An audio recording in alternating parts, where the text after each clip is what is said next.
Former President Donald Trump is expected to turn himself into authorities at Atlanta's Fulton County Jail this evening, and already protesters are gathering there. The 45th President of the United States was indicted last week by a grand jury convened by District Attorney Fani Willis. He is facing charges that he schemed to overturn the 2020 election. Also indicted were 18 others, including former Chief of Staff Mark Meadows and Donald Trump's former lawyer and former New York City Mayor Rudy Giuliani. And last night, during the Republican presidential primary debate, Donald Trump spoke to Tucker Carlson. He began by calling out Joe Biden. I have never seen spirit like it is right now. And the reason is because crooked Joe Biden is so bad. He's the worst president in the history of our country. I don't think he's going to make it to the gate, but, you know, you never know. But he's a corrupt person, so corrupt that I took the name off Hillary. You know, I don't do two people at one time. I took the crooked Hillary and I retired the name. That was a good day for her. I bet she was very happy. And I used it for Joe because it's crooked Joe.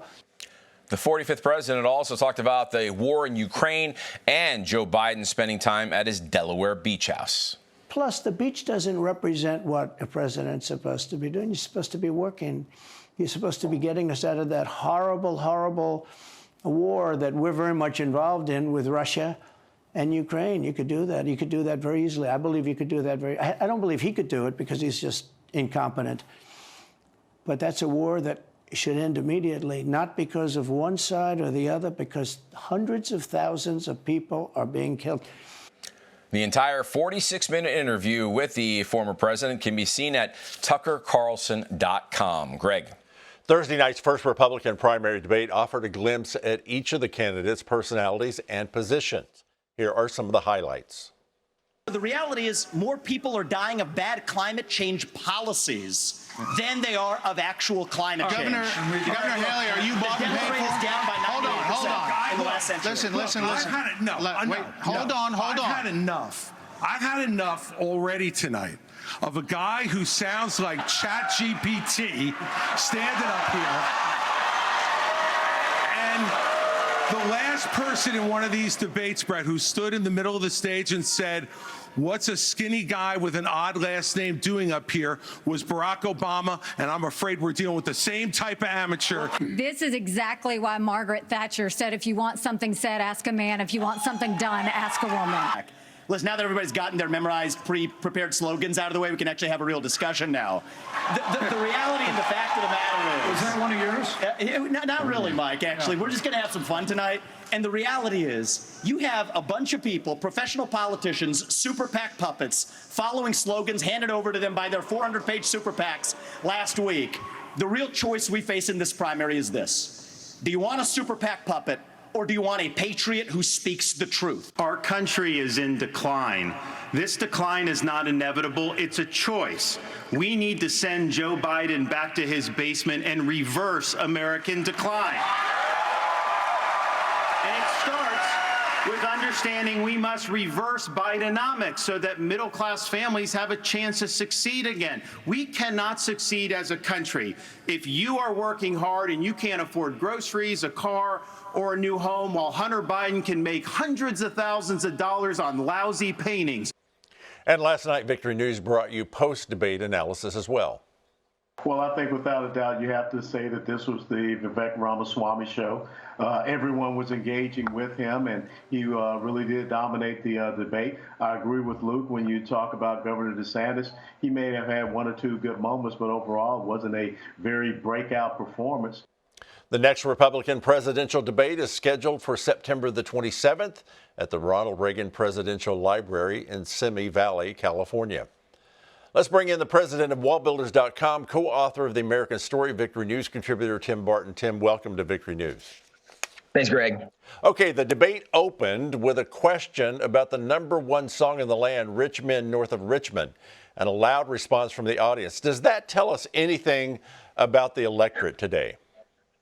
It should, and it should tell every politician paying attention on any base level whatsoever of the frustration with the American people with what we see in government and politics. When you look at the approval rating for politicians, for obviously the Biden administration, things are at really low, sometimes unprecedentedly low levels. because what they're doing doesn't resonate with the American people. They are doing things, what we've seen with what appears to be a two-tier justice system, as mentioned earlier, with President Trump being arrested today in Georgia off this, again, like this bogus, realistically, all practically purpose speaking, this bogus indictment, right? Like, we have not seen really good evidence that would substantiate any level like this. And you see Democrats playing a political game where they're going to challenge and arrest their political opponents. The American people see this and they are sick of this. They're so tired of these politicians enriching themselves, targeting and penalizing their opponents. It certainly should have been something that, again, for every politician paying attention, when the number one song is from a guy just out in the woods, just giving a heartfelt plea about what he's dealing and navigating, and that resonates with every American, that should say something to our politicians. Okay, let's talk about the guy who was not a politician on the stage last night. One of Vivek Ramaswamy's strongest moments was when he was challenging the government's contributions to fatherlessness in America. Here it is. So part of the problem is we also have a federal government that pays single women more not to have a man in the house than to have a man in the house, contributing to an epidemic of fatherlessness. And I think that goes hand in glove with the education crisis as well, because we have to remember education starts with the family, and the nuclear family is the greatest form of governance known to mankind. Okay, so how great an influence is fatherlessness to our problems in education and crime, Tim? Well, what we know statistically is the number one indicating factor of the success for children is if there is a father present in the home. And this is something that is not really debatable for people that have paid attention to the data, to the statistics. It's something that most counselors, psychologists, they can acknowledge just based on what the data says. And yet, as he pointed out, the federal government has been incentivizing people to not have fathers in the home. It's been offering women tens of thousands of dollars to have children out of wedlock with no father present, as opposed to saying, hey, let's incentivize a mother and father to have children together, to stay together, to live together, knowing that it benefits society. Part of his conclusion of that thought was what makes America stronger, the greatest, most important unit in America is the family unit. He's absolutely right. And even the way he expressed this, one of the reasons that a lot of people look and it felt like he was the winner of the debate last night is he was saying things that resonated the most with where the average American person is. It wasn't, as he pointed out, the slogans necessarily that some of these other politicians were acknowledging. He was saying the basic things that people were thinking.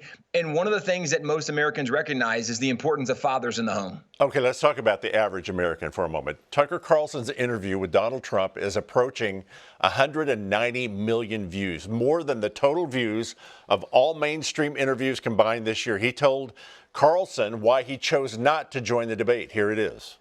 I'm saying, do I sit there for an hour or 2 hours, whatever it's going to be, and get harassed by people that shouldn't even be running for president? Should I be doing that? And a network that isn't particularly friendly to me. Okay, Trump and Tucker crushed the debate viewership numbers last night. Tim, so what are the takeaways for the liberal media and the RNC? Well, certainly they're going to come out being angry and frustrated. They're going to try to discredit and disqualify because it exposes what President Trump even told Tucker during this interview is that nobody trusts the mainstream media. No, there's a reason that CNN has incredibly low ratings. MSNBC has low ratings. The American people don't trust mainstream media. And so when you can have a long form interview with someone asking more honest questions, it gives the American people more confidence of where to look. And I think just like Trump used social media in his 2016 campaign, I think he'll use social media in this campaign to be successful. Okay, interesting. Tim Barton, thanks so much.